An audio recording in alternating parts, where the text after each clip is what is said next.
Okay. I'm going to call the regular meeting to order at 7:04 p.m.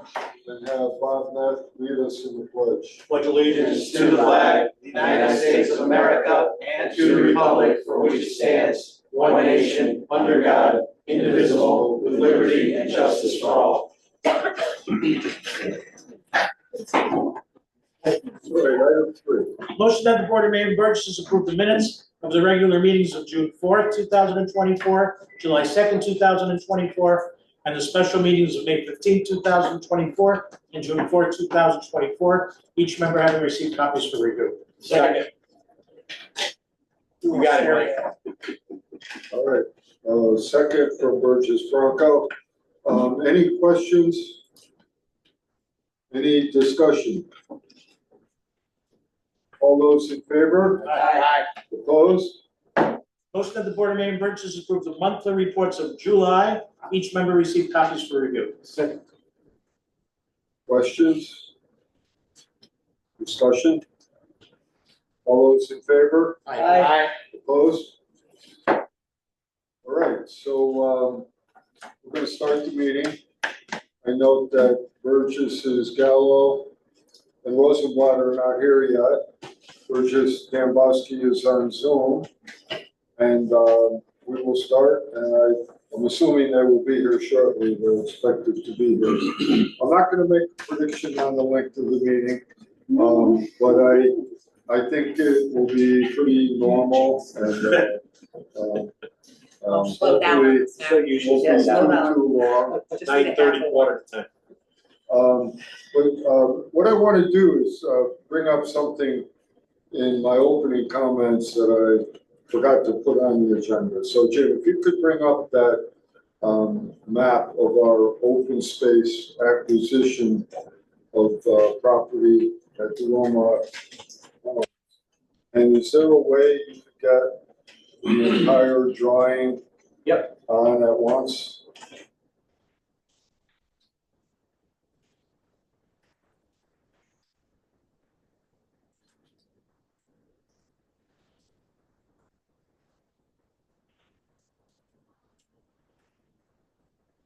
Okay. All right, so this is a project that we're all familiar with.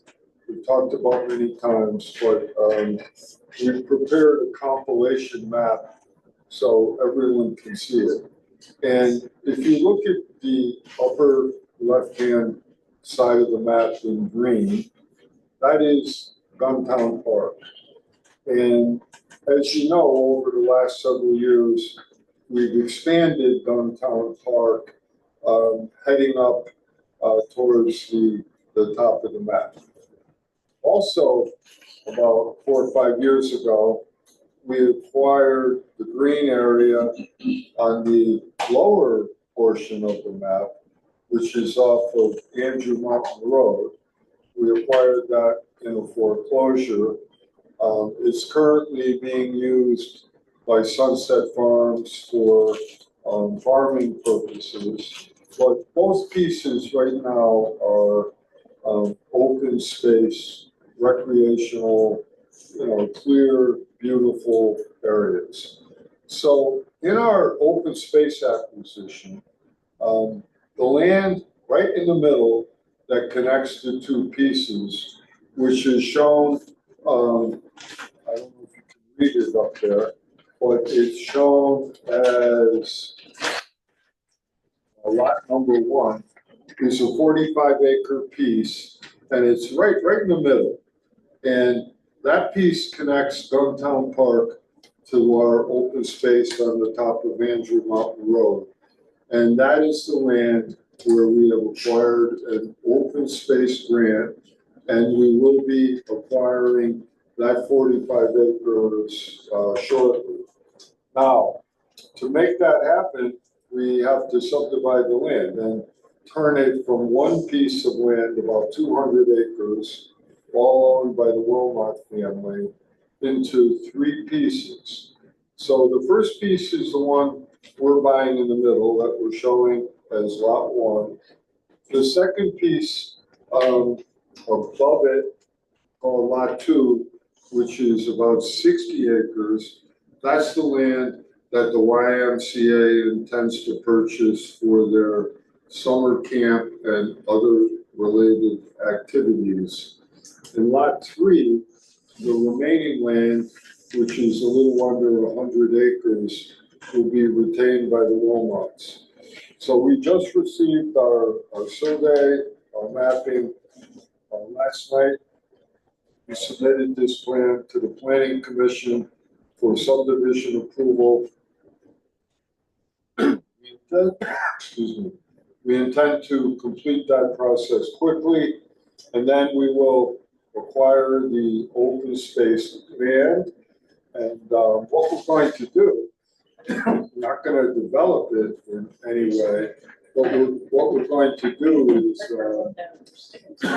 relocate our Mission 22 trail, which runs from Guntown Park up to the top of Andrew Mountain Road. When all is said and done, for the first time, the entire trail will be on all borough property. In other words, we won't be crossing land owned by private owners, in this case, the Wilmots. So I just wanted everyone to know, because this happened quite some time ago, and it impacts several important town projects, our open space project, our partnership with the Y on the summer camp, and it really, really ties together a very large swath of land for open space that will be conserved essentially forever. So I'm going to stop there and see if anyone has a question or a comment on this project. How do you access the top section where the Ys go? Say that again, How Bob? do you access the top section where the Ys go? From Rubber Avenue. So Rubber Avenue, there is a existing pathway that goes right up to the pasture, on the open pasture. So was that like right around, when you're going off around the new bridge that we did many years ago, then you take this, is it right on the left-hand side? Yes, Before you even get up to like Coventry or Bright? yes. Okay. Yeah, there's a Yep. gate, there's a I gate. saw, okay, so that's where that access is, okay. Yep. Thank you. Any other questions? Tim, Julie? Let's start over. You want to quickly recap? I'm kidding, I swear. So It's just, Kim's birthday so today. Happy happy Yeah. birthday. Just read the It's magazine. really not a big deal. Just What another day. those are, yes. Just finish.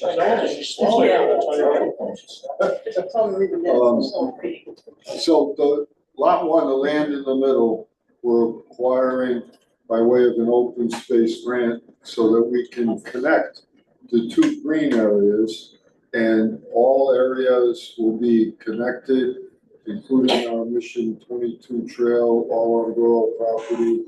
And we're getting ready to finalize it, consummate it. I brought it up because it's been so long ago since we talked about it. In fact, it may have even preceded both of you. I think it probably did. I think it did, yeah. So it's coming to a conclusion, and we expect to have it done in a short period of time. Questions? Okay. We will go to public comment. Is there anyone we'll start with the audience who would like to make a public comment? Come forward, state your name and address, even though we know who you are, and speak your mind. Okay, thanks. My name is Joe Estancio, 122 Brookside Avenue here in town, obviously. I come to speak tonight about the Harvest Moon Festival, the 39th annual Harvest Moon Festival that we'll be having in September.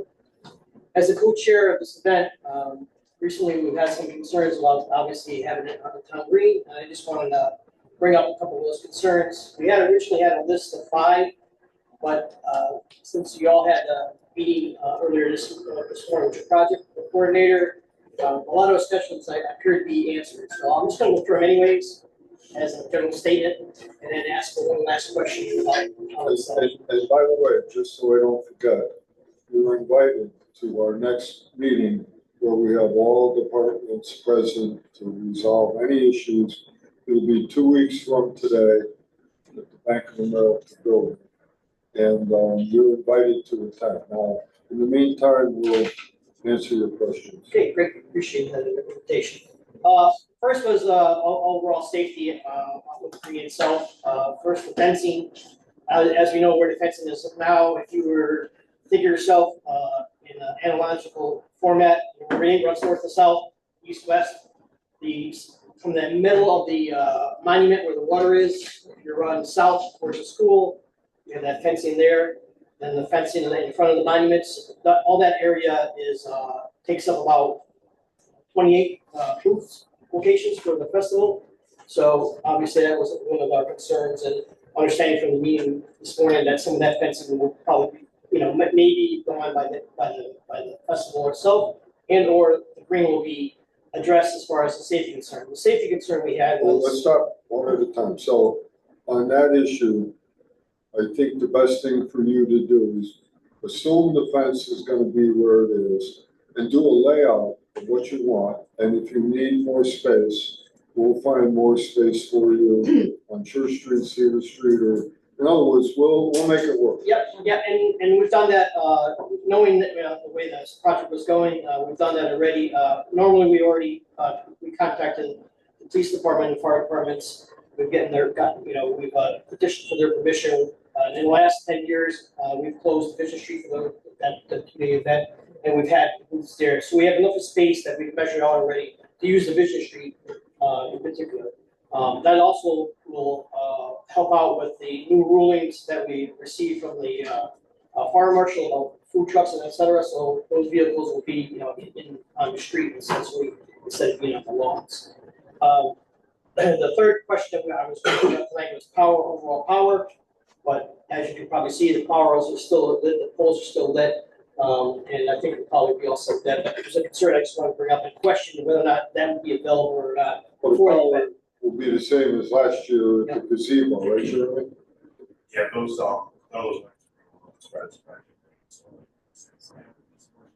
Great, thank you. The dug up areas themselves. The concern we had was if it wasn't going to be completed, could we get maybe the Park and Rec department to run a hard rake through it, to pick up all the rocks that are loose so nobody can slip or fall or do anything like that as you walk across the mudded area if it turns out to be a mudded area at the time. Again, if it depending on the tint of weather. Our last comment that I wanted to make tonight and address was overall insurance. And we're not sure. I personally, for the first time running this event, of how the town uses insurance liabilities for all events, the town events. And I was wondering if the town would think about or participate in offering insurance for the festival. We've done it for the last, again, as I've been involved right now, we've done it for the last 5 years. We build out a balloon policy between the churches since they are the green, and then because the troop itself runs the event, we were able to go through the Hartford Council and buy a little balloon policy to hold the event. And that's how we've mitigated any of the insurance needs or quotes that we've thought about over the years. So my question is if I can think about it, we can address that later on. If there is a insurance liability that will cover for anything that's on the grid. But I'll just say, the borough, of course, we have our own insurance. The Boy Scout troop, I assume you have your own insurance. Any questions along those lines, you can direct to our controller in the back, Allison Bruce, and she can connect you with Travelers, our insurance carrier. If there's a way that can help you, we'll look into it. But for the most part, they take care of the borough, and everyone else normally provides their own insurance coverage if they. Okay, and that's what. But I would still have you talk to Allison. Can I ask part of that? Is there any normally any hold harmless agreements to have to do with this?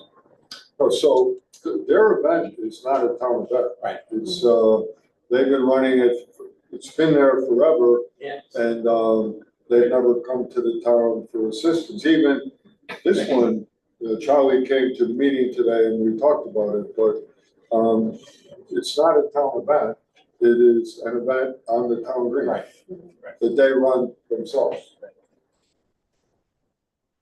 Yeah, and took it over, I don't know, so it's 39 years ago, we took it over, some 27 years ago, I guess, from the Constitution. I think it used to be the Chamber of Chamber of Commerce, Commerce used to run. and now it's Yeah. Troop 102. Okay, I just want, again, I appreciate your time. I wanted to bring up, at first I wanted to bring up those initial concerns to see what the project was going to be like, what the timeline was. A lot of those were already answered, and I'll see you in 2 weeks. Appreciate your time, thanks. Hey, why don't you come to the meeting, 2 weeks from today? Is that day, right? 11 a.m.? All right, is there any additional public comment? In the audience or on Zoom? If you're on Zoom, and you'd like to make a public comment, raise your hand or do something so we can recognize you. All right, last call for public comment. All right, hearing none, we will proceed to the ambulance report. Kyle Kelly is here. She, Yeah. you don't get a medal for 2 months. Three? Alright, we'll see what happens. I'll make it short. Last month, I had mentioned that we have been looking to, expand, some coverage. This month we started, we added 40 hours a week to start. One of our ambulances that we have on a regular basis, has transitioned from BLS, which is 2 EMTs, into ALS, which is, EMT paramedic. So 40 hours a week, we now gain, a second paramedic on the road. We started that on Sunday. So we're gonna test that out and see how that goes for the next 2 months, and then maybe adjust the schedule around. Our hope is to continue to grow on that. Having that 24/7, and then eventually having an additional car on some of the off-office with some coverage. I sent a follow-up email last week when I sent out my report, and I just want to just kind of reiterate that. Just over 3 years ago, the board set out a venture to fix what needed to be fixed, as everybody knows. And I ran a quick report that showed in July of 2020, there were over 40 calls for service in the town that had to be covered by outside agencies because there wasn't enough coverage and things of that nature. You know, last month in July we had 3, and that wasn't because we didn't have adequate coverage. That's because we had moments of just being overwhelmed with calls. So, you know, 3 years later, I think everything's going pretty well. We have our struggles. You know, we get busy at times, but I just want to say thank you for putting the support behind me and helping and to support the ambulance service so that we can do what we're doing. So. All right, questions for Kyle? You just done a great job. Thank you. How many calls this month did you have to go help other towns? So far this month, probably 10. How about last month? Are we close to 40? Last month was 33. 33 times we went to other municipalities. Correct. Which took the ambulances away from Naugatuck to help other towns. I see Naugatuck and Waterbury North, and I see Waterbury. Middlebury. Waterbury. Yeah, we've been, We're good partners with other towns. we are. You know, we've stepped up. You know, we're definitely returning the favor by all means. Waterbury Health has reached out. Trinity has reached out more and more frequently lately. A couple years ago, we were doing a lot. The last couple of weeks, it's ramped up a little bit for whatever reason. But if we can do it, we're going to do it.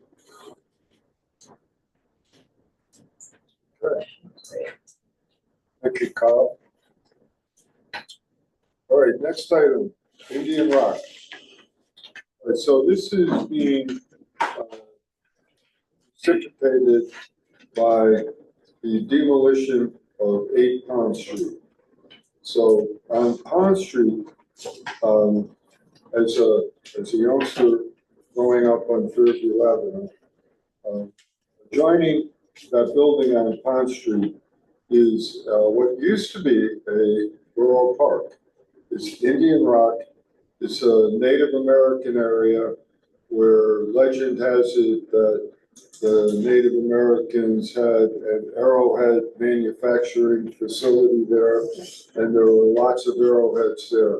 It's a rocky ledge overlook, and it would not take much effort at all to clean it up, put a few picnic tables there, make it really nice. Now, I think one of the reasons it's been neglected is that the building at 8 Pond Street lost its way, and there were, it was always messy, and there were problems there, and the building had a lot of issues structurally and otherwise. That building is going to be demolished in September, and when it's demolished, we intend to clean it up and spruce it up, do some very inexpensive quick work up at Indian Rock. I'm getting glared at by Jeremy. That's okay. And see what we have, and then reevaluate what we want to do with it. But I could tell you this: it used to be a rural park with tables and swing sets and nice little neighborhood park with a lot of history behind it. So I think it'd be cool to add something to like preserve the history too, whether it's like a plaque or something on a picnic table, or just to explain the history yeah, behind that area. I think that's important. I agree. And we can take it as far as we want. I just didn't want to go spend a lot of money without making sure everyone else agreed. And we're not going to spend a lot of money, but I think with a very, with just a few guys, I think we can really clean it up and make it special. I just like to say, I used to hang out in there too. I remember the swing set up a little bit.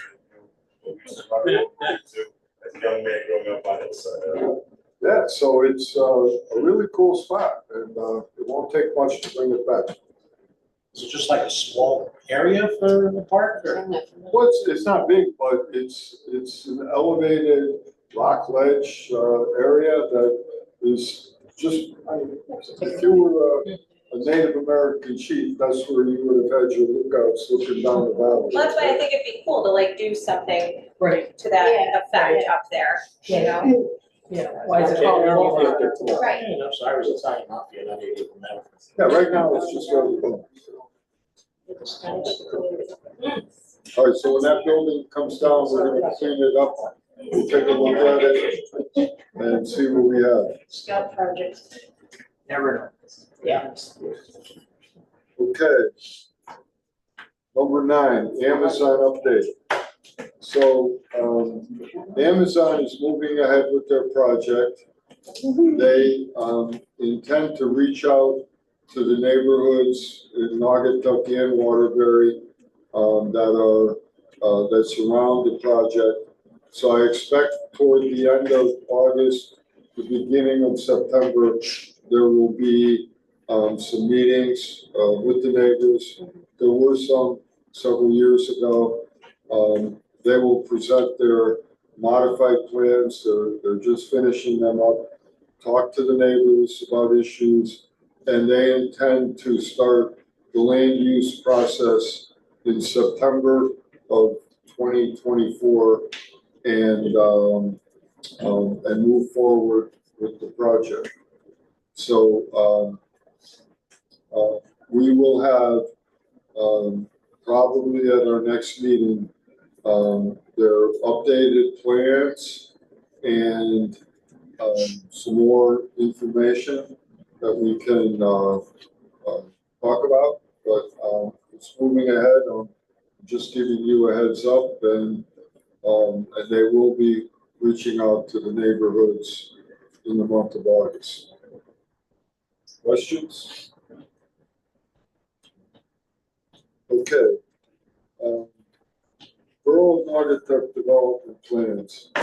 instead of making a lengthy oral presentation tonight, what I think is the best thing to do, given the fact that these meetings do not have a large audience, I'm gonna reduce to writing a detailed update of all of our projects. So I'm gonna take the development plan that we completed several months ago and update it in detail on every project, because I think it's important that the public know, that the Burgesses know, and there are a lot of projects, there's a lot of moving parts, things change and happen every day really, but every month things change a lot.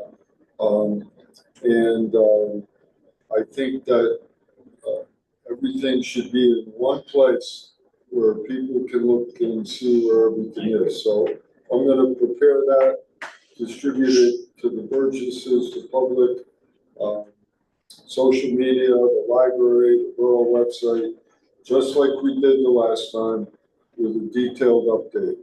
But having said that, I would be happy to entertain questions about any of our development projects. I'll say this, they're on track. Every day, now that I have Jim Stewart in the town hall right with me, we meet 2 or 3 times a day on all the different projects. There's a lot of action. Now you can see where he is, huh? Yeah. Eyes around you. gave him last one.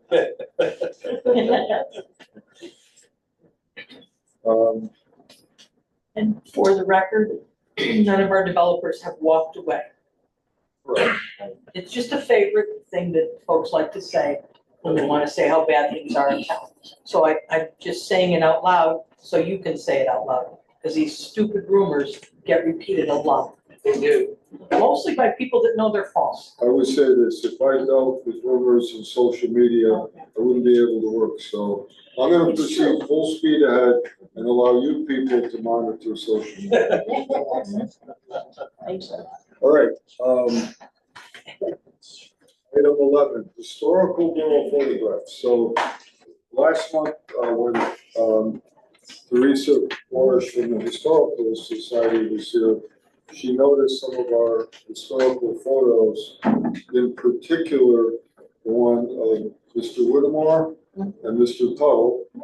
And she felt that it would be more appropriate to have those in the Tuttle building than in this room. So I said, it's fine with me, but they're not my photos. So does anyone disagree with allowing the Historical Society? Are you gonna replace them? All right. Like Nash and Vidal? Deputy Mayor said no. I think there should be a wall of deputy mayors. you need is a. Deputy mayor, yeah. Deputy Mayor Hall of Fame. Yeah. Full of shame. Yes, right. More accurate. That probably makes the most sense, yeah. Does anyone know how we got those pictures, where they came from in the first place? Well, I Were don't they know. from the historical society? Does Ken Hanks know? I think some of them are from the Historical Society. I know. They just needed a place to hang them. Yeah, during the downtime between homes, right? Yeah, probably back when the museum was at the back. So it makes sense for they go back. They go back. Well, they belong. Yeah, Send them back home, yeah. Yeah, should be. Going home. All right, so I will notify them about those photographs. There. Photographs are known for not the Historical Society, October 2005. Nicely done. Oh, boy, that's a, Wow. Yeah, it's a whiz bang research on your part, Ken, really good. There's a wealth of knowledge on those walls. If anyone can read. There it is. Wow, 20 years gone. All right, we will now go to item 12. Motion that the Board of Mayor and Burgess is authorized, mayor has to enter into an employment agreement with Kenneth Hanks for the position of fire chief for the term of July 1st, 2024 to June 30th, 2027. Second motion. Okay, so by way of background, we've discussed this previously. speaking for myself and I think for everyone, we're thrilled to have Ken rise up to his former position of chief. And I will say that relations with the fire department have improved dramatically over the last year or so. And we had a very amicable negotiation of the fire contract. I think first time ever it was done on time. And there's a lot of progress there. And we all want to work together and have the best fire department in North America and continue to improve. This contract is in your package. It's exactly what we discussed in executive session. It's a 3-year term, and I will entertain any questions. He's back. All right, any discussion? All those in favor? Aye. Opposed? Congratulations, Chief. Thanks. Thank you. Motion of the Board of Mayor and Burgess approve the appointment of Eric Reichart, 67 Heritage Drive, Nonotuck, as a regular member of the Board of Finance, filling the unexpired term of Kay Hanks, term to expire June 1st, 2025. Second motion. We have a motion and a second. I will note that Ken resigned from the Finance Board a minute before we appointed him chief. And that's been noted in the records of the Borough Clerk. So we have an opening on the Finance Board. As Ken was the chairman, so he's stepping down as chairman and as a regular member. And he will not be on the Finance Board in any capacity except representing the fire department and their requests. We have any discussion on item 13? Eric's still back. Yeah, well, I don't know where I have nothing against it, but I do have an issue with this because he's a Democrat. That goes against our political affiliation rules according to, well, because we're supposed to have an even amount of Democrats and Republicans. Yeah, we do. On the board. We have, I believe Nancy told me she checked it was equal. Ken, what are you, unaffiliated? So he's not a member of either party, so it doesn't alter the balance. I don't believe. It does. I actually pulled it up. Okay. And you guys can correct me if I'm wrong, but it has 4 Democrats, 2 Republicans, and then with Ken stepping down, that leaves 1 unaffiliated, Joe Savarese. Okay.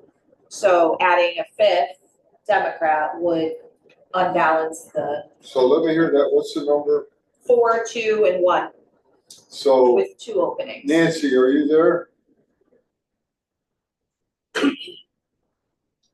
Yes, I'm here. So I'm here. So I ask you, as you always do, to make sure we're compliant with minority representation and the charter. So I'm assuming we are, but can you respond to this? We have, Go there ahead. are three Republican spots. One of them is vacant. And Joe and Ken were unaffiliated. All right, so we're gonna. and the rest are Democrats. And he's been trying to be appointed since November. Well, I asked him to come in. I meet with everyone before I appoint anyone to a board. And I know he was trying to schedule that with Well, it's not hard. You office. call my cell, you could come in tomorrow. Well, I think he was trying to do it the right way, go through the secretary and send an email. Well, he's, He was on public comment earlier, but he had to step Okay, away so- because he's at work.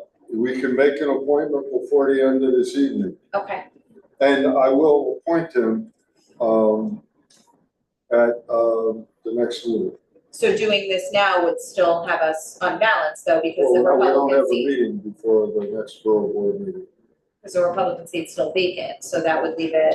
But we're not gonna have a meeting, so, and I haven't sworn Ken in, Eric in yet. Okay, So, I'll swear them both in together simultaneously. Okay. What was his name again? Anthony Rankowski. Okay, all right. He's a good So if you're there, Anthony, He had to step off, he's at work. oh, okay. Hartford didn't cancel their national night out. We will, meet with you this week and, appoint, I assume him, at the next meeting and swear them in simultaneously. I can go for that.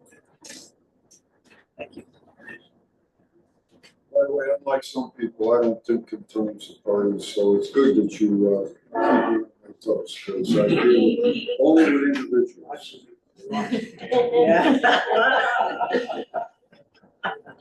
Just saying. All right,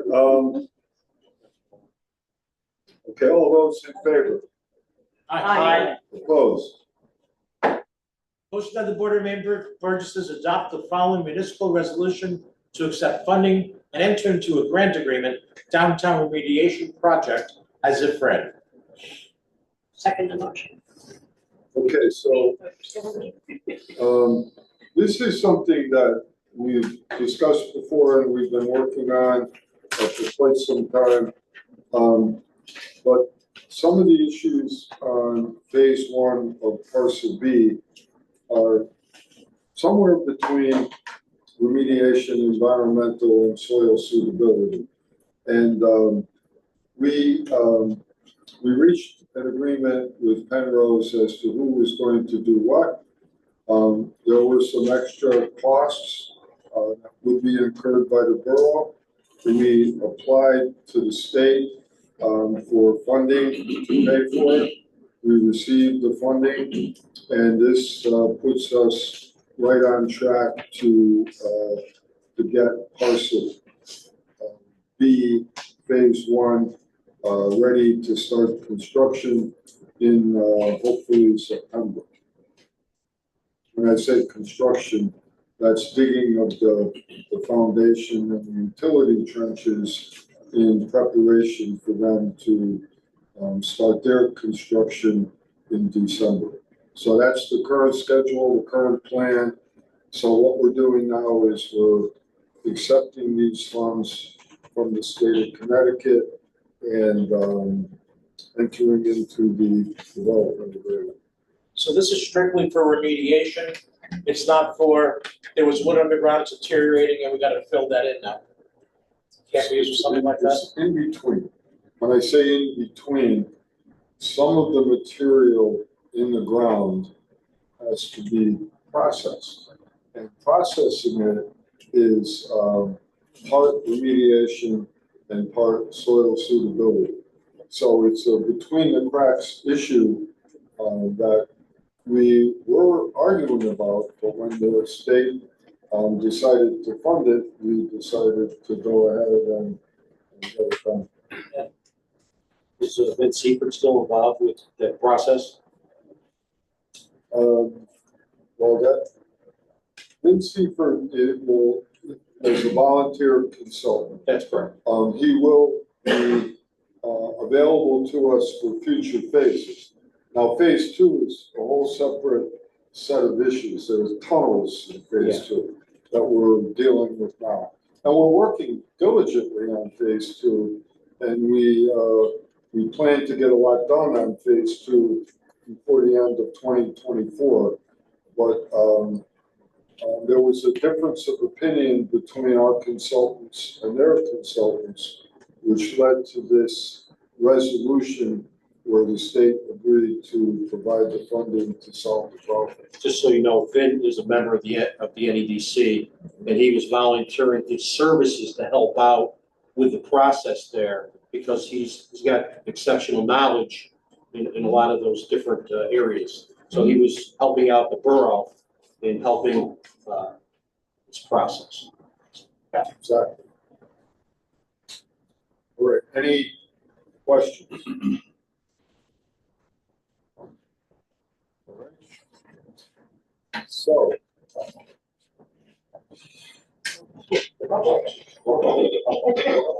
Thank Hear you. that echo? Kim, Yes. Charlie, Yes. Mike, Yes. Julie, Yes. I am yes. Rocky, Yes. Bob, See, Dorothy, See. Megan, Yes. Fran. Yes. Okay, motion passes unanimously. All right, at this time, Ken, do you want to come forward and present to us your thoughts on the radio system? And introduce our consultant as well. First, introduce Matt Colley. Matt by profession is the Deputy Fire Chief of Westport Fire. So Matt is also my grad forward member of ambulance. I'm also a radio consultant on the side. Matt had pioneered and shepherded several radio projects down in Fairfield County. And he brought in some experience into looking at our systems here on similarities to what he's done in the past. The report that was emailed to the board outlining 4 options. So why don't you briefly take us through the options and focus on your recommendation? Good evening, Matt Cohen. Hired by the town, who represent the town, present a snapshot view of the current dispatch center and radio systems. They're both very broad scope projects. Digest the information and turn it into a usable document to guide the town forward. So just to break down how the project went, with the current structures within the 2 dispatch centers, as well as equipment, as far as what equipment was present, its life expectancy, and to give a snapshot of today's costs to replace that with a rough order of magnitude scale. The dispatch center's operations were looked at, call processing center, or call processing, and scope from when a resident calls 911 to how resources are dispatched, all identified, put down the project. And phase 2 was evaluating the radio systems. So we looked at the police, fire, and EMS radio systems, current technology, looked at evaluating the sites, the technology that are used at each site, and how they can intermingle and help each other. So 3 scenarios were looked at for that. First was just kind of leaving it as it is. I don't think that that's a very feasible plan. Actually, almost all of the police and fire, it's called subscriber equipment, the mobile radios, portable radios, the officers and firefighters use out on the street every day, are outdated and out of support. Meaning that when a radio breaks, essentially you have to find a third-party vendor, Amazon, for parts, or they have to throw the radio away. So they are out of vendor support. So option 2 is to forklift the existing infrastructure, and basically just replace it with new equipment. So there's several problems that the borough currently faces within our mobility. Has to do with the technology that's used. The police department's equipment can't talk directly to the fire department's equipment, and they can't talk in turn to EMS. So forklifting and basically replacing everything as it is not going to fix that problem. Additionally, forklifting doesn't add capacity, so for future growth of the town, as the town shifts. Basically, police department has two channels to operate on right now. Fire department has 1 channel to operate on, and that will remain the status quo. So, police departments deploy for special events, or the fire department had surge during storms. They're still limited to that capacity. So, option 3 is to either build a trunk system. It's a more complex, virtualized radio system. That's likely going to be cost prohibitive to the town. So where the focus on that line was looking to expand to a currently existing system. So it's really looked at these systems in the area. It would be most likely beneficial to expand on one of the main city Waterbury system, expanding that in, as well as joining the state system. Waterbury currently does not share their system with anybody, so that would be starting from scratch and developing MOUs and agreements with the city to try and allow their network to expand in here. they have any interest in that. Because again, there hasn't been anybody that I know that's approached them to expand that.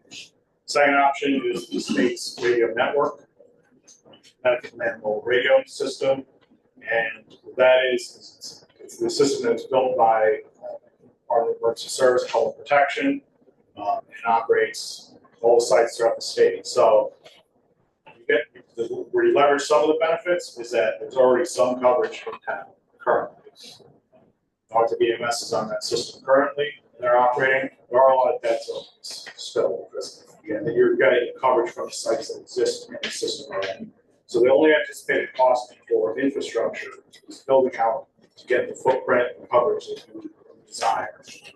Public safety standards, which is generally around 95% of building coverage, is the generally accepted percentage of coverage. So, from a cost perspective, the Trump system is a big upfront cost.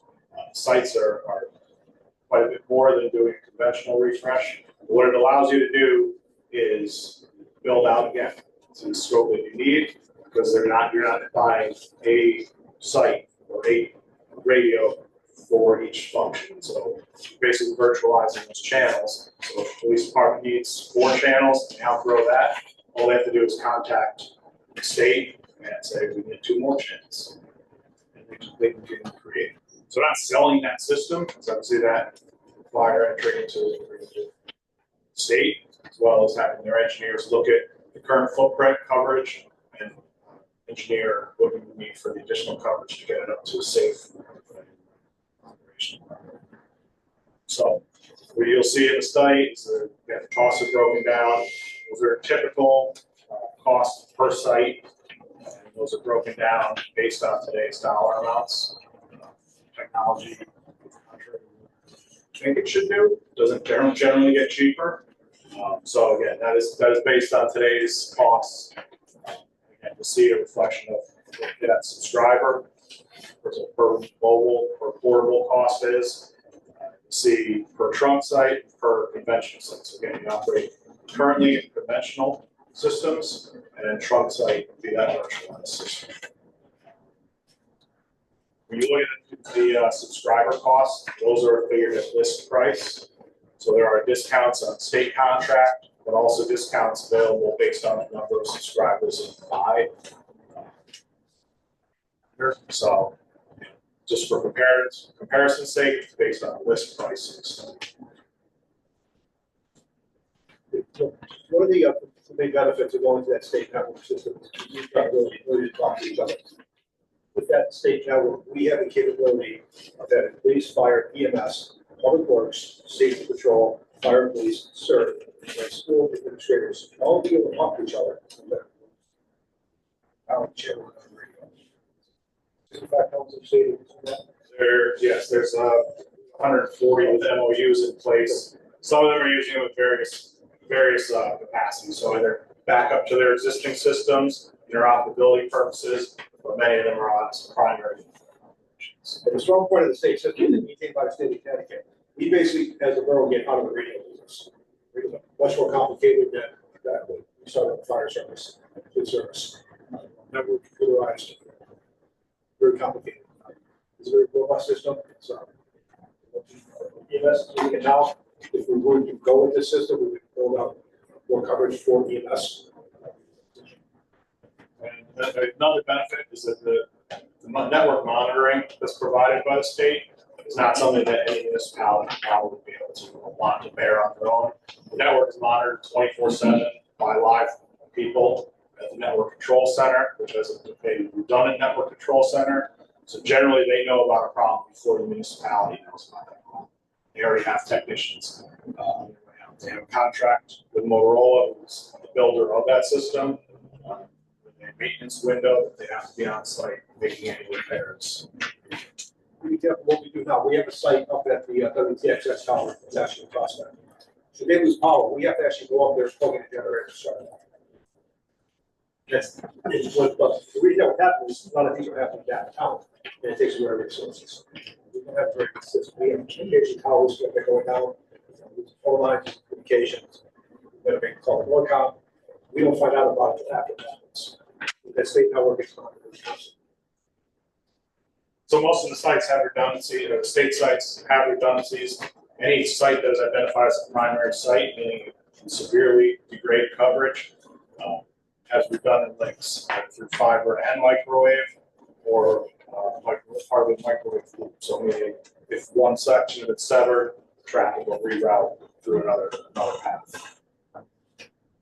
Just want to make it clear, as part of this, and I think we talked about this when we first hired Matt, that does not sell radio systems, does not represent a manufacturer or dealer.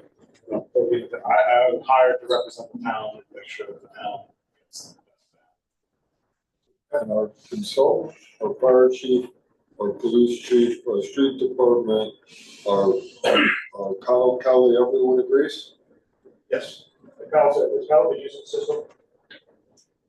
Yeah, we've been on the system now, upwards over a year, I think, almost 2 years now. And like Matt said, there are dead spots, and doing this one will increase coverage for everybody. But the redundancies that they have, knock on wood, haven't had any problems. The state maintains it. They do regular maintenance that we're notified about. And as far as channels, or what they call talk groups now, whatever you want, however many you want, whoever you want to talk with, and for interoperability and coverage outside of there. So if Naugatuck Fire goes to Bethlehem to help them with the fire, they're still going to go talk to their dispatch center. Same thing with us. Pretty much wherever we go outside, we have that coverage. Jeremy, good? Does that include the Board of Ed? No. The administrators. So we understand that the way the agreement with the state is that we can do Board of Ed, I think the superintendent and principals, it's not for the custodians. Right, no, no. It all has to do with the amount of network traffic that's anticipated, and so they try and manage it to policy. Sure, that makes sense. So if that was school emergency, they would actually contact us. Or if you need to have a school open to evacuate people too. Yes. And it should also be noted is that when you do improve on a conventional system, all you're doing is helping that one channel and one agency. When you do it on a trunk system, which again uses talk groups versus frequencies, any site improvement that you do will benefit all the town agencies because they're all sharing that fixed infrastructure. So every site, every radio at every physical site, they all use the same radios. So any expansion or any buildings that you realize that have dead areas even after the system built out, if you were to put a building repeater in that location, all the services will benefit from it. For a reduction in cost per se, is there been a thought of doing a regionalized type system of the surrounding towns excluding Waterbury, which currently has the system already? So one of the major costs associated with the trunk system is it's called the P25 switch, but it's the routing and basically the brains of the system. That one, I'll give you a use case of this. So Stanford, for example, recently took their trunk system and signed it over to the state because they were able to eliminate their cores, their P25 cores, and get onto the state system. So it's the amount of infrastructure you have to own and maintain. So by building onto the state's system, all you own is the physical sites that are here. You don't own any of the backhaul, any of the processing in the background, and you're not required to maintain or upgrade that. It's all on the state. I think on your question, if for example, Beacon Falls decided to go with the system, they wouldn't be partnering with us, they would be partnering with the state. So Gotcha. it wouldn't be a problem for us. Question, no, the heart of all this, these systems are designed to protect property and save lives. Yes. Going to the system you're recommending, you feel would work for us. Yes. Will it reduce response times so people can get help quicker? Yes, but there's a second part to that, which we haven't talked about, the actual dispatch part. But we'll respond, definitely will improve our response time. So, Which But you just simply being able to call directly fire, police, and radio route, exigent communications to a call center right now, which is what we're doing. So we need to update the ambulance about critical information at scene of a medical emergency, we have to call their dispatch, they have to call Kyle's crew and let them know CPR's in progress. It seemed like the status quo report was, it's clunky. Well, and that does get into the first part of the project, which was currently for fire department to get a message pass. The firefighter in the field calls their dispatch center, who picks up the phone or talks to an intercom to the EMS dispatch center, who then calls the EMS crew on the radio to get that message out.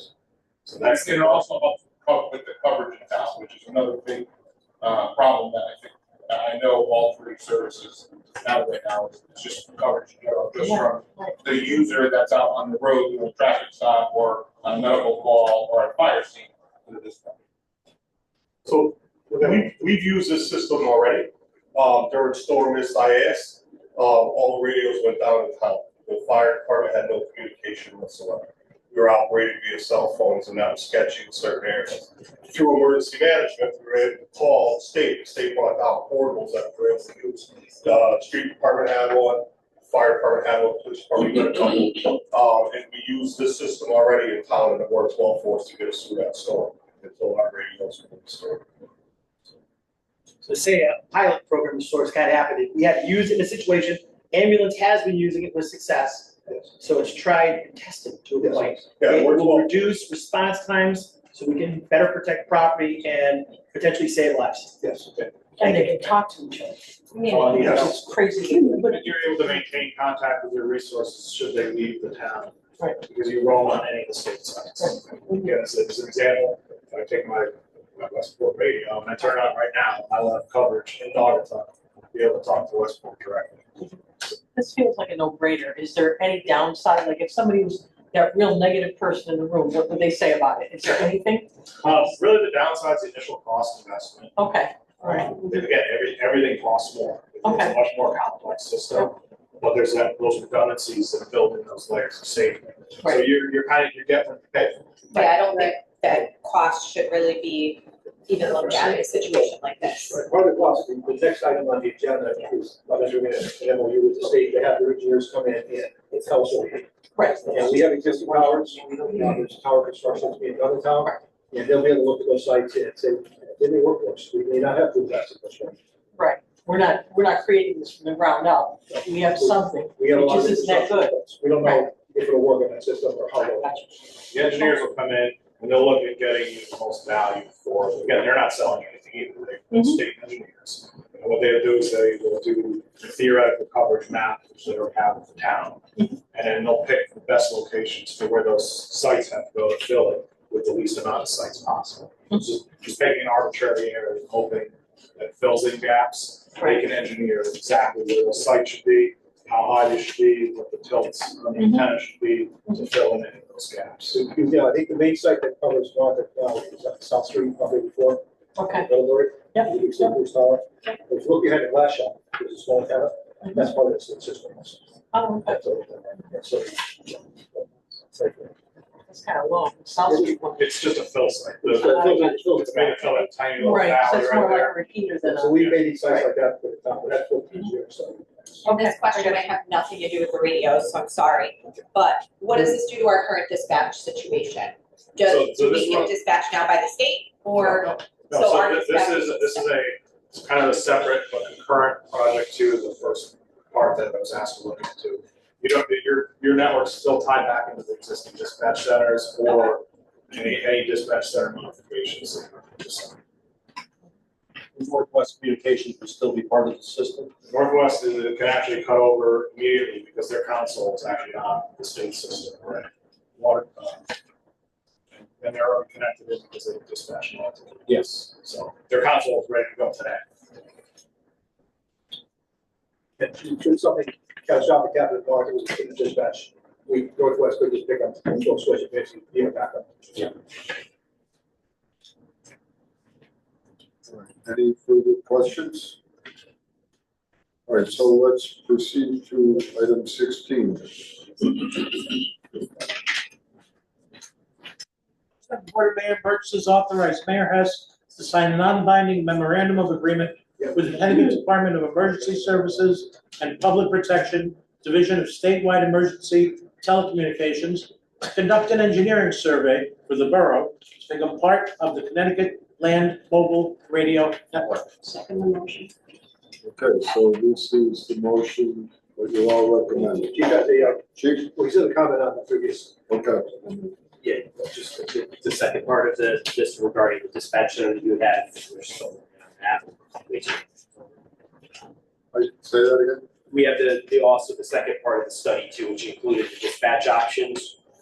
Do you want us to? It's not included in the motion? No, this motion is just for an This engineering is just survey. for the radio, That's all. so we can conclude the report. What's what the motion is? Yes. Yes, okay, So if we conclude this motion, they can just inform us about the dispatch. Yeah. For situation. Good.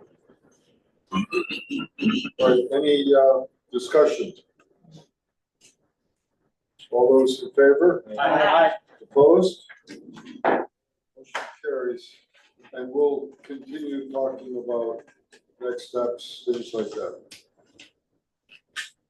and then we have the second part of the study for Yeah. dispatch. Yeah, okay. So the other part of this study that is contract really is to do a high level look at the current dispatch centers, the infrastructure and call processing and management structures of the dispatch centers themselves. So looked at, part of this was looking at the technology, taking physical inventory of the technology that was in the center, looking at end of life dates, looking at the way that the systems, consoles and hardware in the dispatch centers are connected into the infrastructure to look for vulnerabilities as well. The technology in the police department center is currently still supported. Again, this isn't to steer you in the direction, this is to give you objectively what you're currently working with today. The fire department center lacks a lot of the redundancies. It's currently connected into its infrastructure via its own control station, which is essentially a radio mounted out the wall. It's into its radio system. The console is due for upgrading there, as well as the furniture. The way a call comes in, when a resident picks up the phone and dials 911, we go to the police department. The police department currently screen that call quickly to try and determine what the nature is. Is it medical, law enforcement, fire? Once they make that determination, they have to then transfer that call to another center. This market currently uses 3 separate dispatch centers. Northwest Public Safety, as you mentioned, is the current dispatch center for EMS. So what they would do is, if the call is medical in nature, it'll get sent to Northwest Public Safety. We'll do what's called emergency medical dispatch, which is the case entry questions to determine the response and dispatch in EMS units, while the police department dispatches the police department. If it's fire related, the police dispatcher will try to determine whether or not it's police, a combination fire, police, fire. They'll send that call to the fire department dispatch center. The way that it gets to the fire department center could cause issues. There's no 911 equipment located at the fire department center, so the call actually has to be transferred out of the 911 system to a regular 10-digit phone number. So Northwest Public Safety is identified as a state PSAP, public safety answering point, so they're fully equipped with 911. PSAP for the borough of Naugatuck is the police department, so they have fully equipped 911. Fire department is just a secondary dispatch center that's not recognized as a PSAP by the state. So that call gets transferred through again, the regular telephone system. Currently, it's using 2 copper phone lines. So again, those questionable maintenance of the copper system as a whole, not any part of the fire department, but the copper network is old and it's not being maintained as well. Other problems is you're not getting any of the metadata that comes with that call. So your Annie and Alley data, your number and your location indicators don't transfer over to the fire department. Any CAD data that's put in by the police department, so any interrogation data that they type into their CAD system, currently the fire department does not have a CAD system in place. That's a computer-aided dispatch system, so that's the system that will take the caller's information, put it into, based on your response determinants, will suggest the proper units to respond. Fire department doesn't currently have a CAD system. They're using their records management system best capacity they can to augment not having a CAD system. But so that doesn't allow for information to be exchanged between the police department, fire department, dispatch centers. So again, all that data that's just entered is already entered by the police department, has to be re-queried with the caller, re-entered into that separate system used by the fire. Fire department then doesn't get dispatch suggestions, which would be the appropriate apparatus. You see, the dispatchers are very familiar with the layout of response areas and all that stuff. But if they're not sure what the responses will be, then they have to reference a paper call response list to determine the appropriate unit to send. So yeah, it's not, a lot of refresh has to be done in that center to bring it up to technology, bring it up to date technology, and also eliminate some of the potential failures. Give you a big vulnerability. Typically, best practice is when a call is transferred, the originating center will stay on the line until the dispatch center picks up and makes contact with the caller. Police department hangs up at that time. The police department has multiple calls coming in, and they have to disconnect and answer the next one. There's no positive feedback if that call actually made it to the fire department or any data afterwards. So again, that's one of the big vulnerabilities, having them separate and again, not having 911. Sometimes that's even still allowed. It's kind of terrifying. So Connecticut, it's typical, its government structure allows a lot of autonomy with the authority having jurisdiction, which is the municipality. So the state will only allow a single PSAP per municipality. And so they used to allow you to buy 911 equipment if you wanted to have a fully staffed secondary PSAP. They've kind of gotten out of that. They will make exceptions on a case-by-case basis, but the state's goal is to reduce the number of PSAPs. I'm sure you remember probably about 10, 12 years ago, there was the big PSAP study and merger, kind of go with the California model that has only 3 major PSAPs in the state. It's currently 9 PSAPs in the state, but maybe down now, but that's again the Connecticut structure. Mayor, not for nothing, we've talked about this for 25 years. Absolutely. I've been involved much longer than that, but for 25 years, we talked about putting our dispatch systems under one roof. And I understand that in order to do that, there has to be negotiations.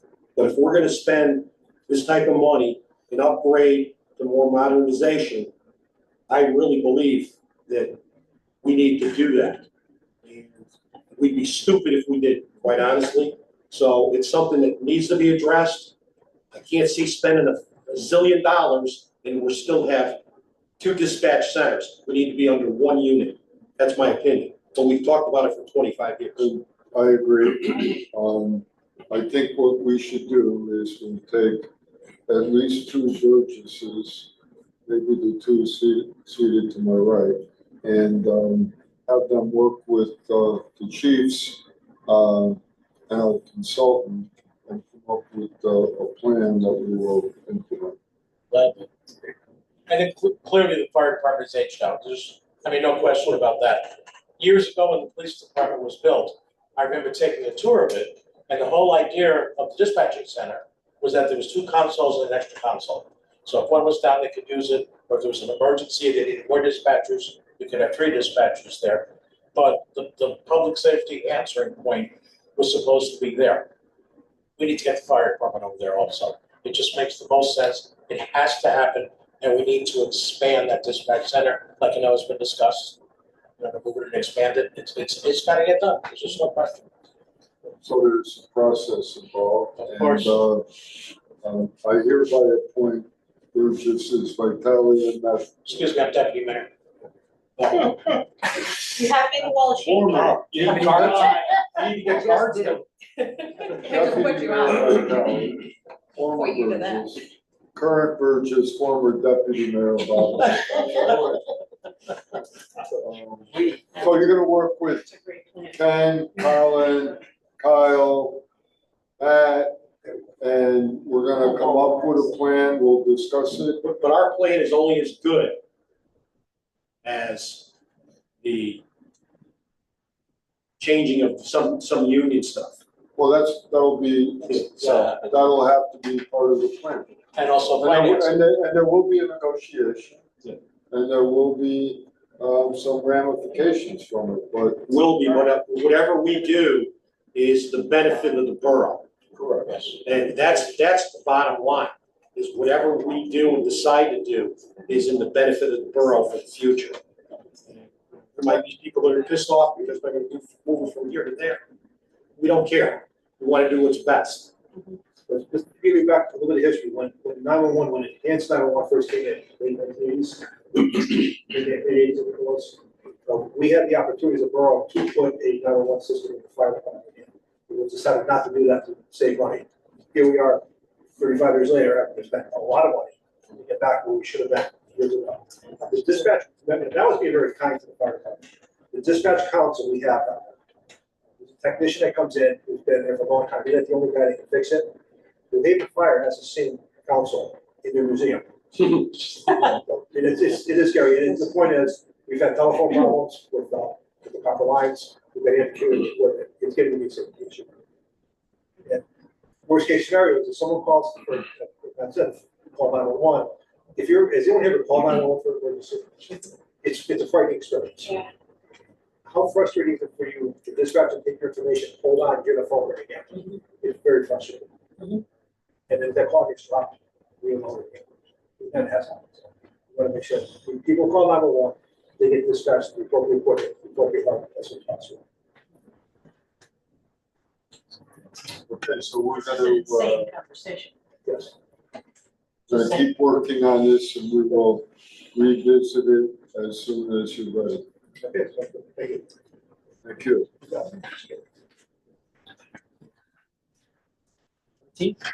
Yes. Yes. Motion the Board of Maine Purchasers approve the following purchase and authorize Mayor Hess to execute all contracts and related documents with Anthony Boucher, DBA A&J Generator and Equipment LLC, Sagamore Drive, Seymour, as sole source for the replacement, installation, and maintenance of the electric power generator located at the Naugatuck Police Department as recommended by Chief Colin McAllister. Second motion. Okay, Chief. Oh, I'm sorry, one more. Contract shall commence upon vendor completing all borough requirements and the purchase orders received by the vendor. Just some background on this, we did have a capital budget that was approved for the generator upgrade for the police department. That you guys have received, it is over that original, estimate that we received. Some factors that led to that was reluctance by vendors to allow an engineer system without necessarily knowing, whether it's an RFP or not. However, this particular vendor already has a contract for doing maintenance on pre-existing generators. Some factors were going into raising the original capital request that was budgeted were we had a request that the generator has, for lack of a better technical term, a plug on the front of it, that if that generator goes down, we can plug it into a backup generator and feed the building. There's costs associated with that upgrade. One of the issues we have right now is if our generator goes offline right now, it would be, it's a major cost issue, tens of thousands of dollars to put that receptor point on the generator. Additionally, maintaining the generator in the current location where it is on site is more costly than we would have preferred. However, we have scouted out the entire premises and we have no other location in the state to put that generator.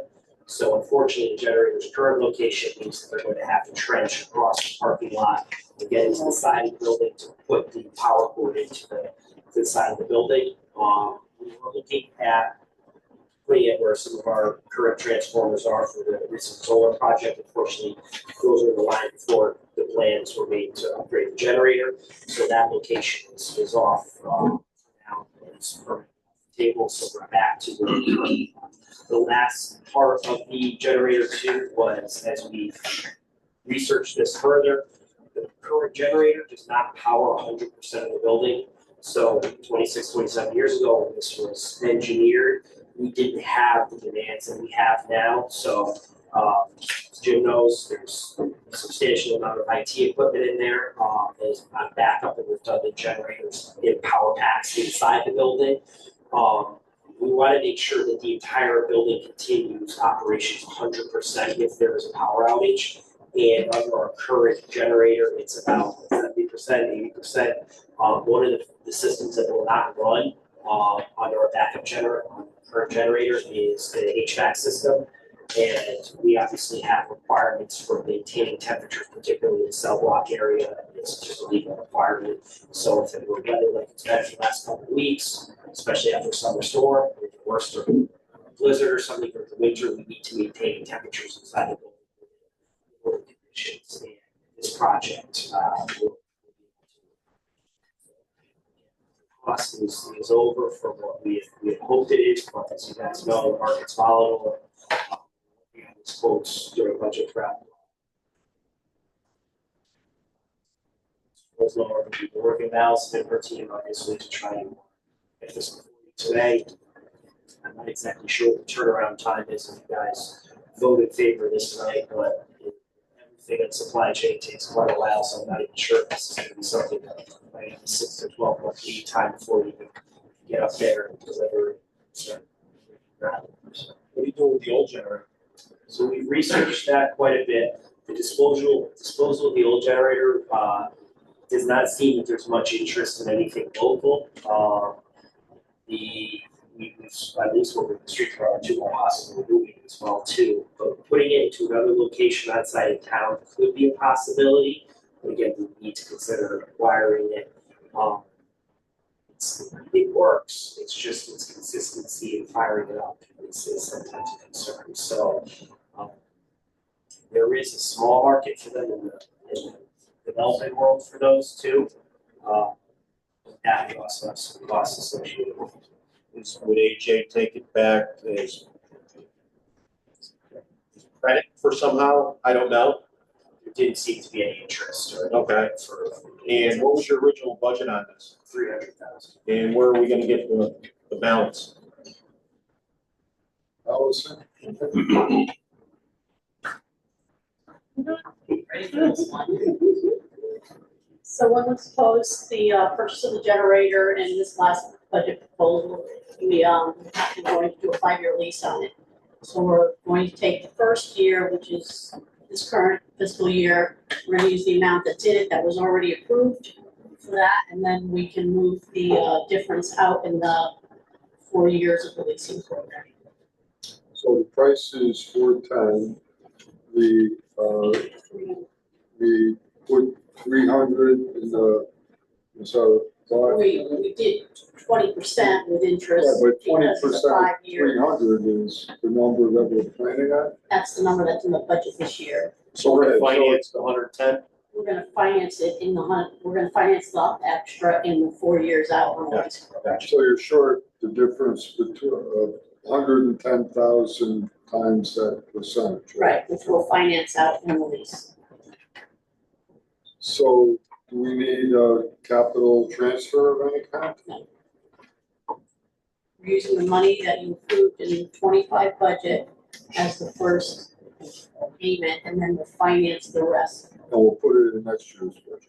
4 years. Yeah. So 110 over 4 years, the 300,000 is going Correct. up Plus front. interest. Correct. Okay, Plus thank you. interest, Plus which interest. is going down. All right, so should we put a number in the motion? The deputy mayor, we didn't include a number, and should we include the number? Definitely on that list. Well, Can I There ask was a no question? number there, so.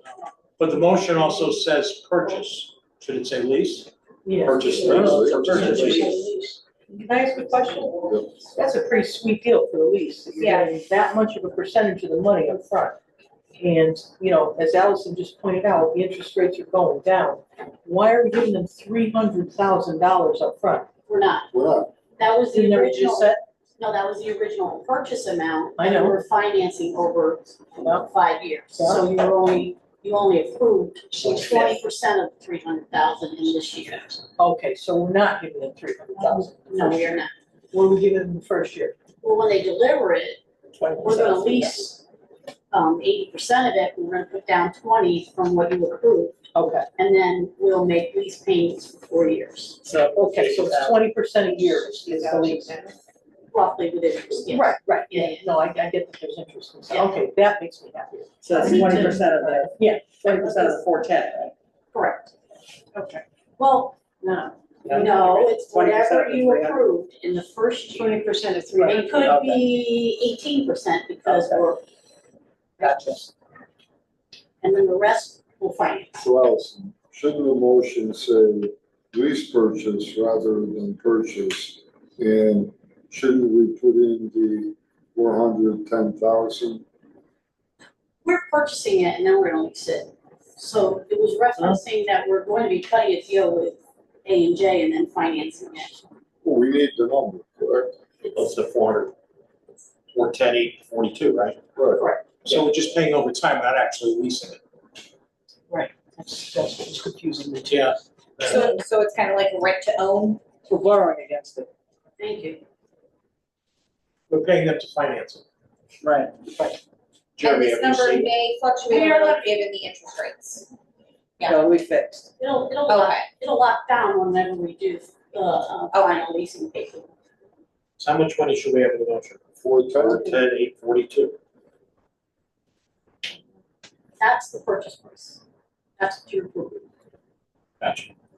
Should we rescind the second on the motion, redo it? Yes. Right from lease purchase. So withdraw your motion. I will withdraw my motion. The second is also withdrawn. I Okay. think it's right the way it is, because we are purchasing from them. The leasing is not with them. We're gonna put the number in, it's all. Correct, thank you. Motion that the Board of Maine Purchase approve the following purchase and authorize mayor has to execute all contracts and related documents with Anthony Boucher, DBA A&J Generator Equipment, Sagamore Drive, Seymour, as sole source for the replacement, installation, and maintenance of the electric powered generator located at the Naugatuck Police Department in the amount of $410,832 as recommended by the Chief of Police, Colin McAllister. Second the motion. All right, do we have any questions or discussion? All those in favor? Aye. Opposed? Motion that the Board of Mayor Purchase recess to the retirement board at 8:26 PM.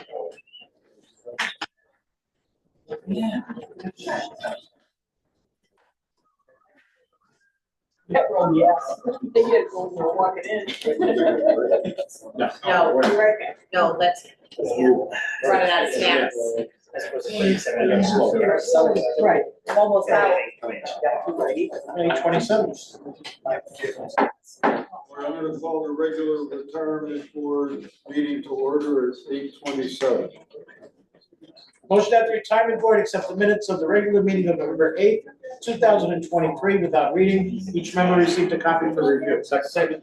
Questions or discussion? All those in favor? Aye. Opposed? Motion that the retirement board authorize control Allison W. Bruce to pay monthly a pension in the amount of $9,123.41 to Derek Poundstone, 211 Spring Street, Naugatuck. The memo dated August 4, 2024, for Controller Allison W. Bruce, effective July 5th, 2024. Years of service have been documented by Controller Bruce. Mr. Poundstone was employed by the police department for 20 years, retiring as lieutenant. Second from Burgess Bronco. Any questions or discussion? I'll just say we're gonna miss Mr. Poundstone for many reasons. And we wish him well. All those in favor? Aye. Opposed?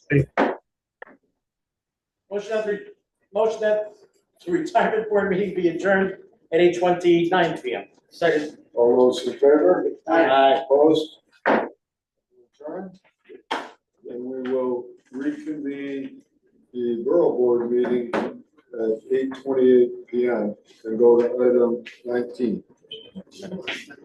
Motion that the Board of Mayor and Purchasers approve the bid for contract fiscal year 25-B071 for the purchase of golf carts and annual service contract to New England Golf Carts, 62 Industrial Way, Seekonk, Massachusetts, as per bid recommended by Public Works Director James Stewart. Jim,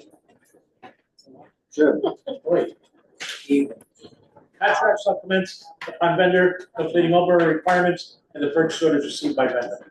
So we went to bid for replacement golf carts for the first year. We opened the bid up, try to make it a little more competitive. We got bids for Easy Go and Yamaha. The Yamaha carts are more expensive, to the tune of about $1,000 each.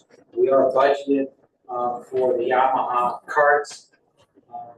And after speaking with Jeremy, Brian Nixon, and other people, everyone wants to purchase the Yamaha carts rather than Easy Go. We actually have Easy Go carts, about 20 of them left. They're the reason why we switched to Yamahas in the first place. In addition, this bid includes the maintenance of the carts year, and the Easy Go people won't service the Yamaha carts, rather than the Yamaha vendor will service both the Easy Go and so Jeremy, you good with this? Absolutely.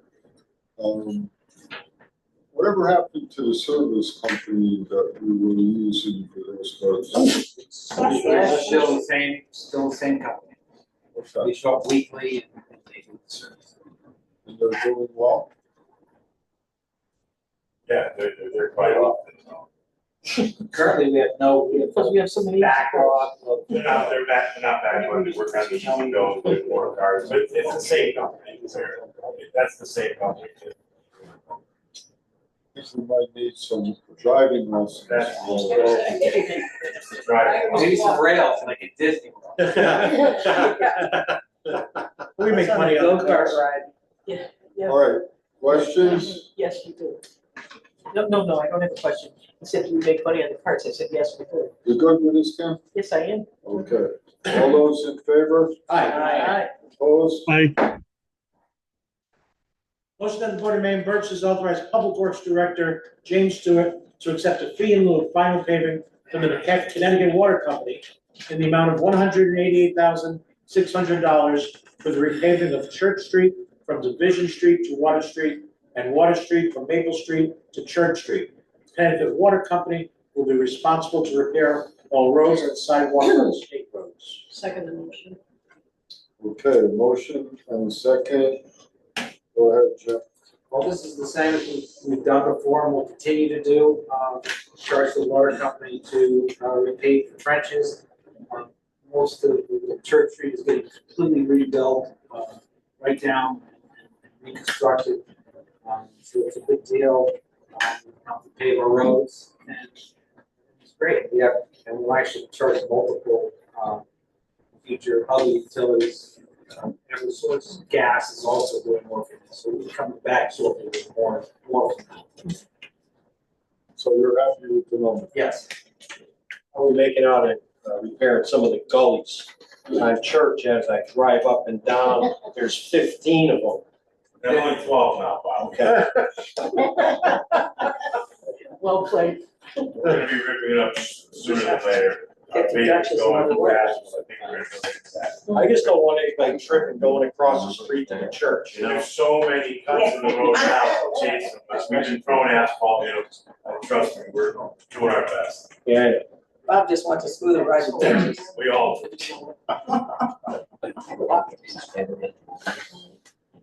All right. Questions, discussion? All those in favor? Aye. Opposed? Motion carries. Jeremy, thanks for taking care of that tree over there on the back of the property that we purchased behind Mike's Oh, Pizza, yeah, absolutely, yes, because that could have killed somebody. yes. We gotta keep an eye on that whole Yeah. area, to get out. 41. Vote? I'm gonna vote. Yeah. I must have missed the road, I went somewhere. Motion that the Board of Maine Burgess approve the revised design of the town green granite sign panel. Welcome to historic downtown Novica, incorporated in 1844, as recommended by Public Works Director James Stewart. Second motion. All right, so you want to explain this? I can try. So you approved the sign that Jim is sharing now. That was sent off to the granite cardboard. Let's, the borough board approved the design that is now showing, but there are problems making the rather fancy upper portion of it and having it come out. Yeah, they can't make that, they can't make that in granite and have it look anything like that. Okay. So, what we proposed is the other one. I know we talked about the sign, I don't We remember. proposed, approving there's a a design. similar sign that they can do. We're gonna take all It is fairly important we do this, it's holding back the granite over, it's pink granite to match the granite that's on the green. So this is what's holding up the actual manufacturing of all the granite. So what's the upper portion there that where the blank is, what is that gonna be? It would be nothing. You can't just put an N? Let me ask you, did anybody analyze putting a digital print of that color on that granite? Where, yeah, it will over time wear, but being a digital print, you can apply a new one over the top of that. Just a suggestion. We could leave a vacant area of it. Well, is that area, Handle it later. Jim, is that area large enough to handle the design? Well, we would go back to the previous design. You want to go slide back up there, Jim? Sure. We'll go, we just say, just leave that blank. We could put a bronze plaque on it, or we could do. So we could Yeah. go back with the previous design, and if we can't incorporate Bob's idea, we could put something else there. But is there a time issue here with ordering it? We want to order whatever we're gonna do right away. As I said, I like the bronze black idea, and that can then be etched or whatever, Do you this know, without the N at a thing. later date. And you can do it with the N thing, but you can do this without the N right now. You can have the N put in later. Yeah. If you could send me that N, just the N, email it to me, please. Yeah. I can investigate on seeing how that can be done. But can it be put on granite? It could be, it might not be able to be put on granite. It might But be this able is to- granite. I understand, but whatever we do can be applied to the granite. So, okay, you could create something that could be attached to the granite. Exactly, Right. yeah. Are we getting rid of the current design that we have, it's like a tree or something like that? Oh, yeah, that's fine. No, this is, That post installation. this is a special design, not a new town logo. Yeah, But it's a design that we did vote on that we all liked. And, Was I absent? are you asking me if you were absent? Cause Even I when know, she's I here. remember talking about it, Yeah, I you do weren't here. not remember that picture, Were the Yankees voting on playing? that picture. You're out buying goodies. I was getting snacks. So, we did vote on it. But I like the whole concept, vote on the way it is, leave the space for the end, and then Bob see will do what the he can research, and then if we can put it on a placard. Put something, then- you can put it on a plaque. Yeah. All you'd have to do is basically drill 4 holes into the granite to secure that plaque. Yeah. Okay, Sounds good. Yeah, I like that. sure we can do that, right? That's a lot of things. 98%, 98%. There's a lot of things you can do. All right, So I like this of Bill Davis on grass. all right, so we're gonna, Modify the motion. well, do we need a motion? I think we just withdraw the motion. Okay, just let us handle it. Instruct Klein Farmer to handle it. Done. I withdraw my motion. Make sure you email me. Take a picture of it. Oh, this was when Kleinfelder was here? What?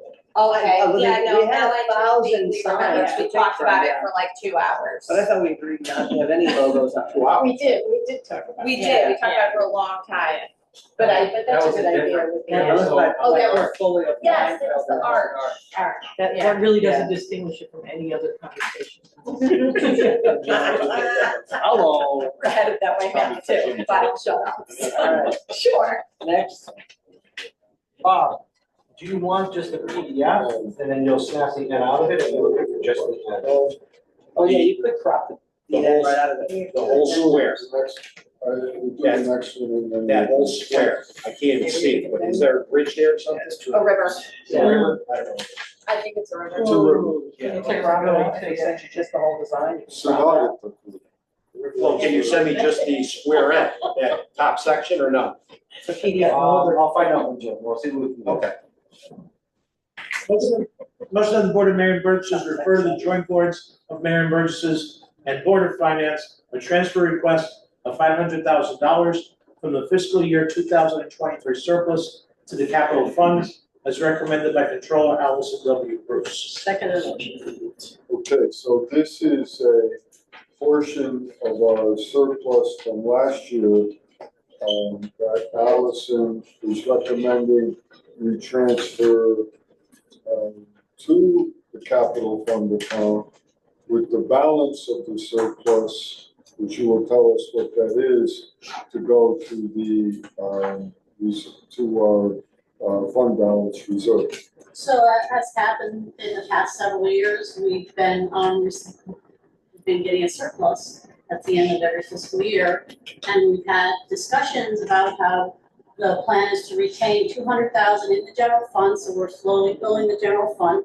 But because we went into this. We're building what we call the fund balance. Yes, okay. Oh, that's the term they're used to. You're right, but it's, they're all right. So, when we went into this process where we had, no longer using the general fund balance, to appropriate anything, we have this new strategy where we have the contingency, its own fund, separate.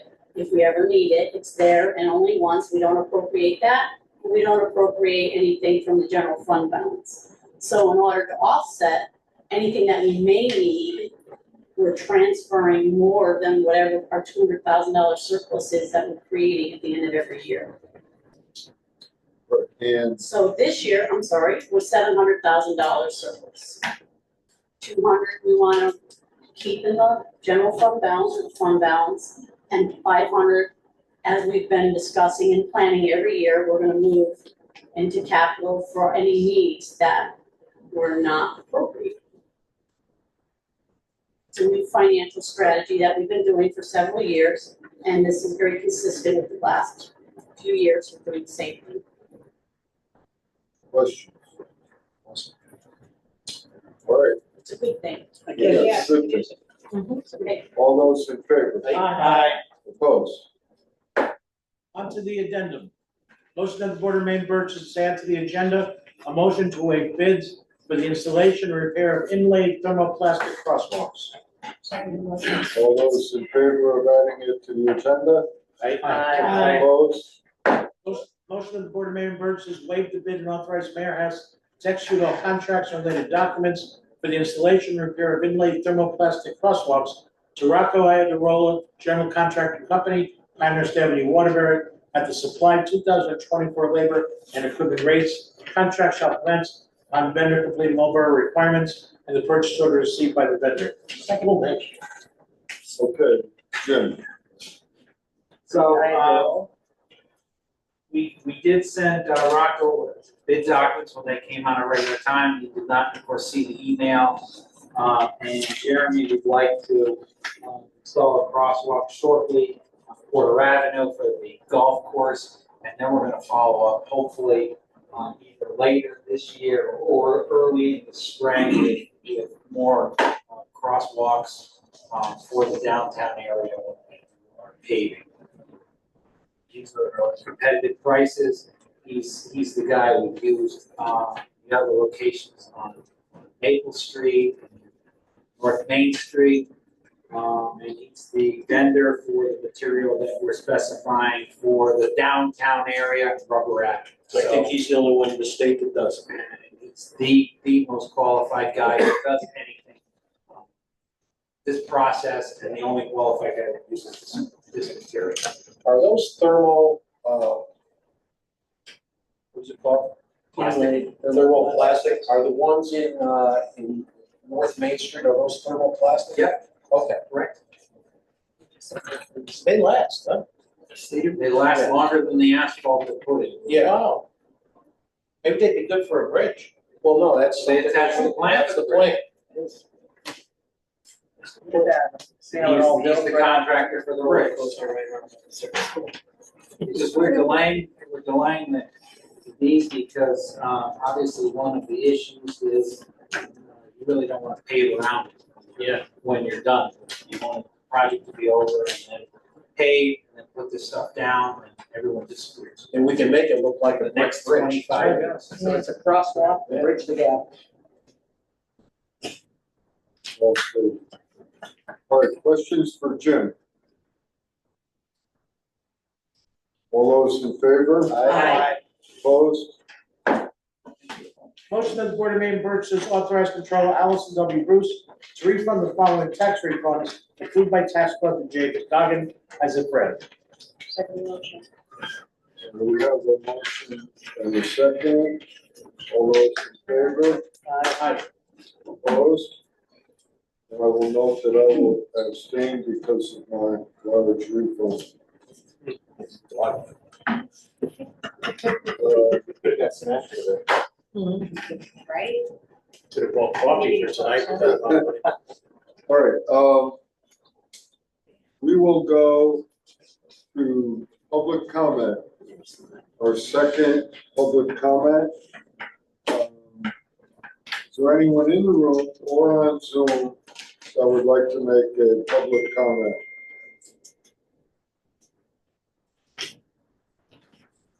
All right, second call for public comment.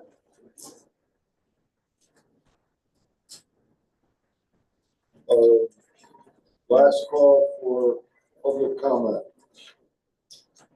All right, we will go to Mayor and Burgess comments. I will start with Megan. I have nothing. Okay, Dorothy? I have nothing. It's kind of quiet. Bob? It's kind of quiet. We have nothing. Jackie? Just one quick thing. I noticed where the mural is going, the water is seeping through the wall. Do they know that happens? Yes. I'm just worried it's gonna screw up the mural.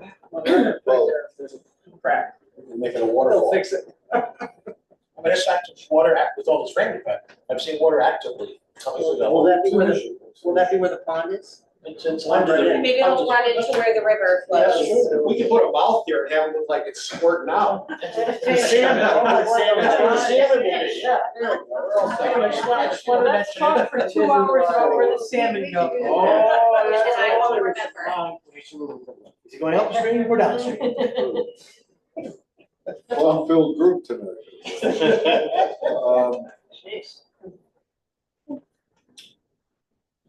It's a Metro North issue, so we will bring it up with them and deal with it. Okay, I just wanted to mention it because I saw it. That's it. That's it. Julie? And happy birthday, Ken. Kim and I have good news about the trades program.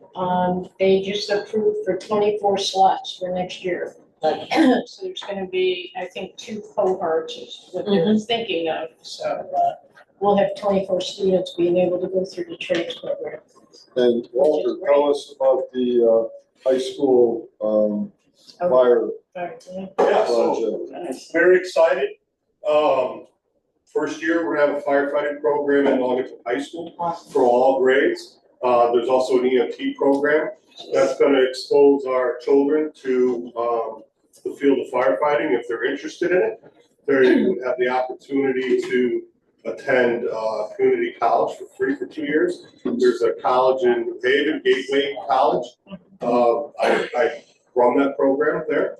And they can get their firefighter 1, firefighter 2 there through that. That's the only agency in the state that's allowed without belonging to a fire department. And the reason that exists is we found that people who live in cities that don't have volunteer fire departments, they don't get exposed to them.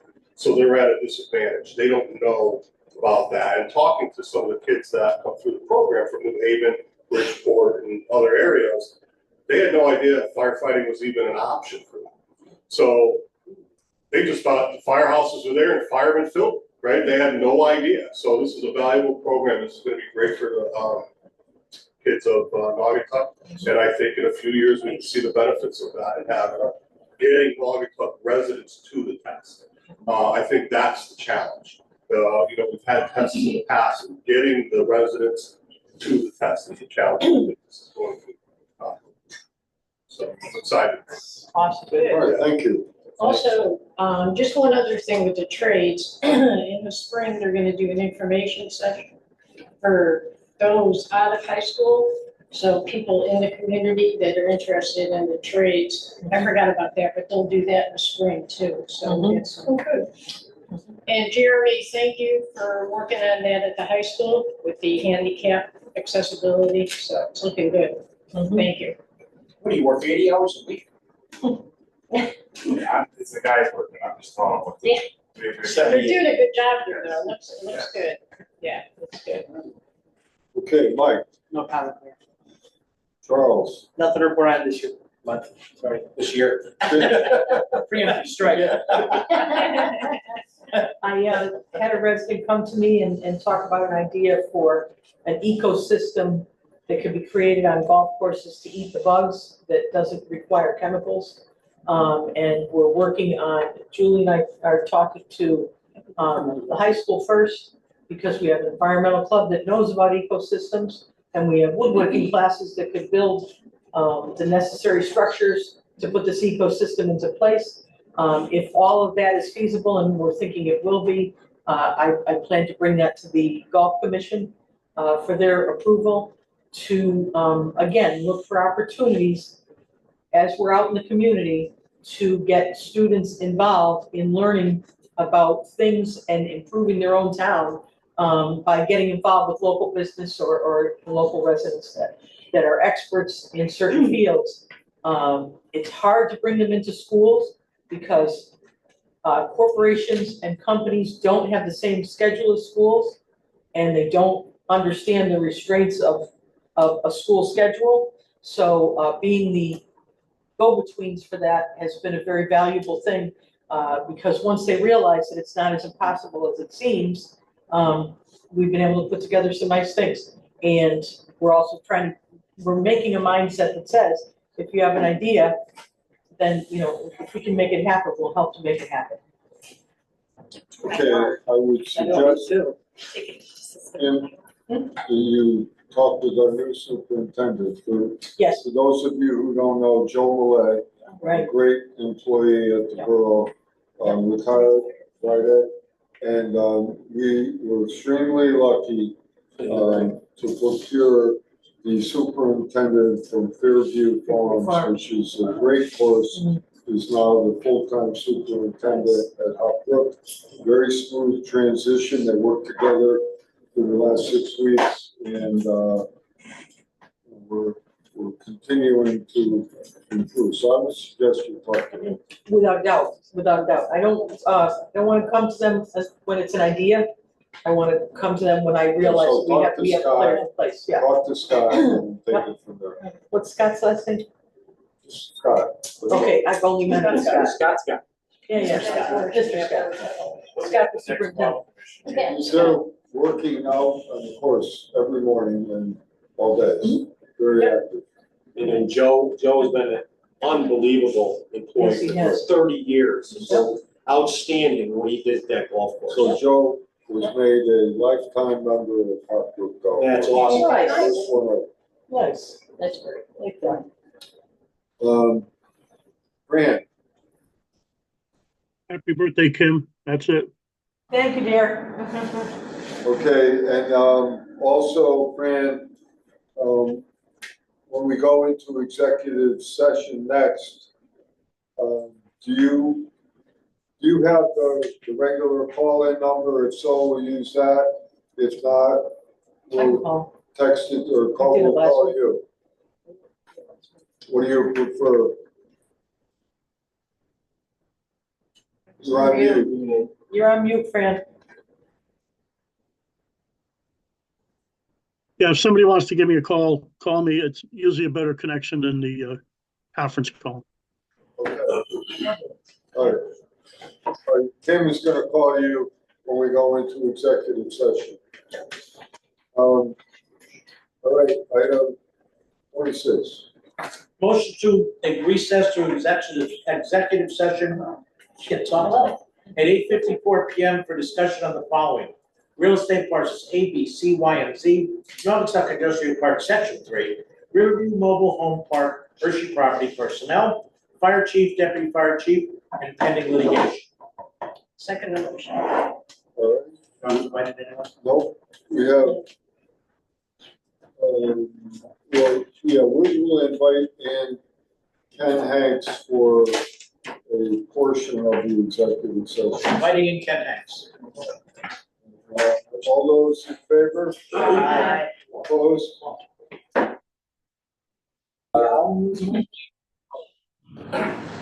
right, I'm gonna reconvene the meeting at 9:26. We will go to, there's nothing coming out of the executive session. We'll go to item 28. Motion to adjourn the meeting at 9:26 and a half. I second the motion. All those in favor? Aye. Opposed? I say? 9:45. Is anybody